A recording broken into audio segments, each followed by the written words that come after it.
Welcome back to the Business English course by the Ministry of Public Education of the Republic of Uzbekistan for school students. Here again, me, Mahmoudova Sabohat Adilbekovna, and today we will continue talking about business letters. Kind reminder, we are in the fourth step and it is about business writing. In our previous video, we talked about how importance of writing skills in English. And today we will learn about business letters, emails. Many people in different professional industries send and receive business letters. People use formal letters for applying job and updating the information for their team members. Learning about business letters can help you to know the right variation of letter in your needs. There are two types of business letters now: emails and printout letters. The common difference is you have to put the contact information at the beginning if you are writing printout letter, and you have to add the signature at the end.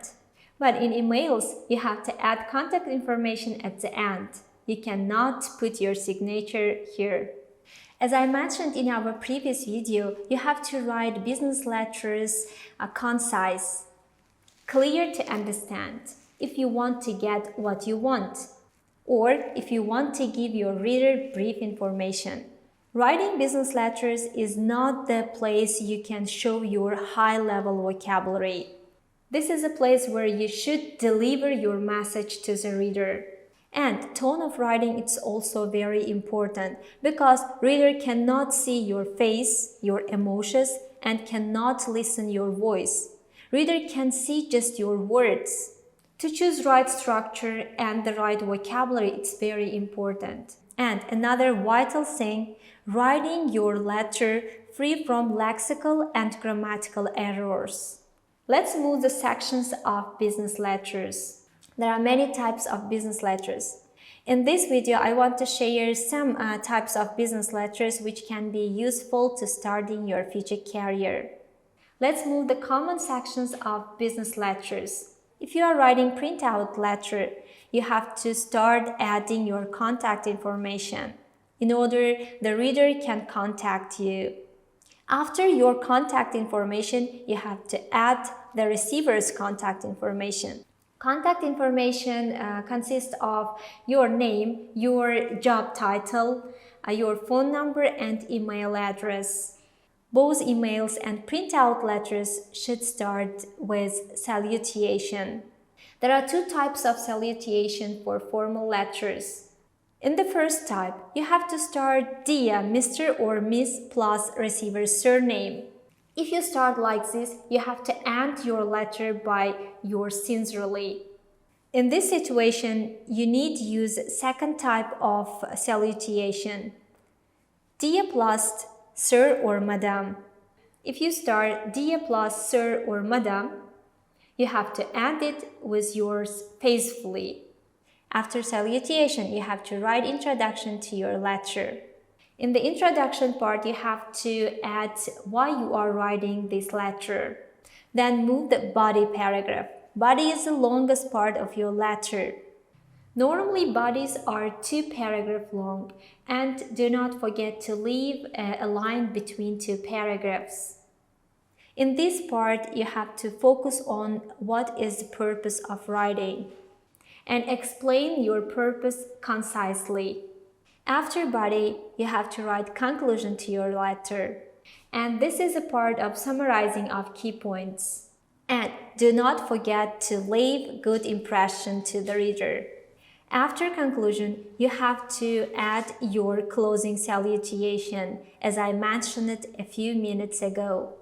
Closing salutation can be 2 types as well, your faithfully and your sincerely. You should use faithfully if you start Dear plus Sir or Madam. And now I want to give you bonus information. In salutation part, you can use Mr. for man and Miss for women. But there are 3 types of Miss. Do you know the differences between them? Let's learn. The first, M or S.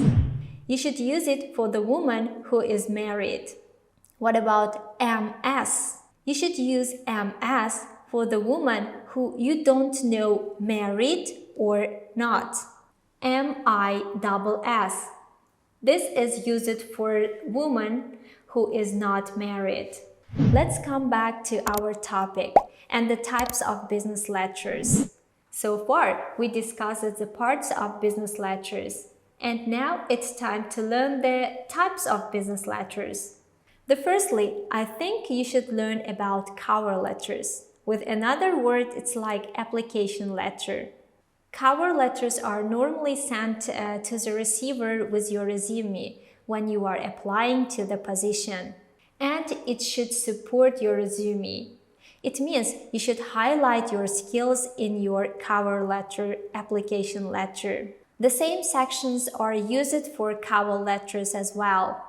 You have to start salutation, but keep in your mind, if you don't know the receiver's name, you may start like dear sir or madam.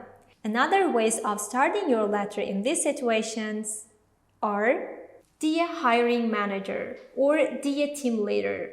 But avoid the using of this phrase, to whom it may concern.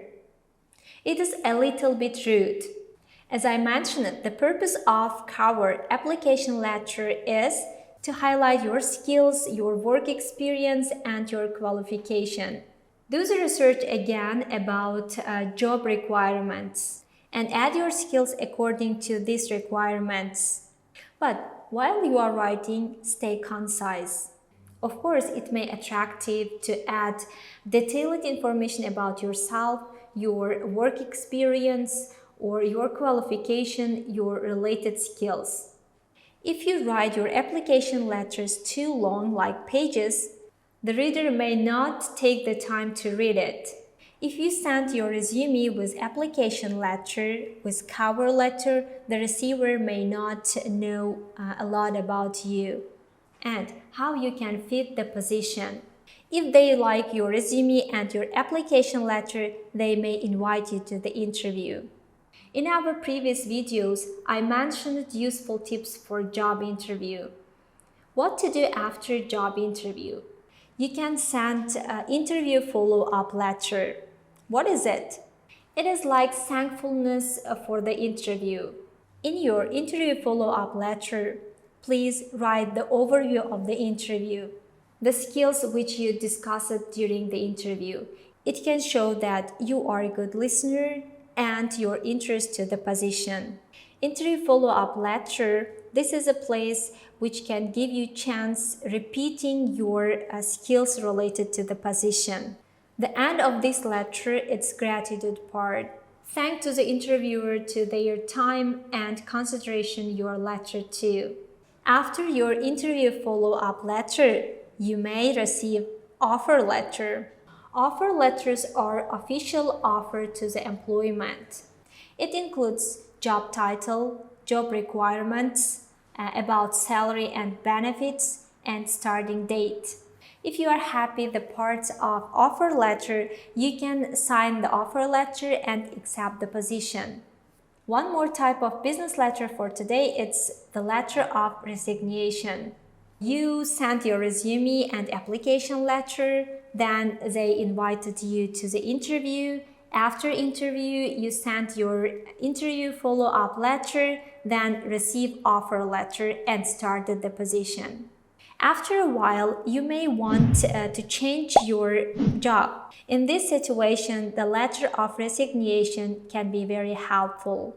In many companies, they are oral, but in some companies, they require the official document. In the letter of resignation, you have to add statement of resignation and the reason of leaving, the date, and thank you for the company working with you for a while. This is the end of our video. In our next video, you can learn more about the types of business letters. Recommend, do not miss it. Thank you for your time. I do appreciate it. Learn English and bright your future. See you next time.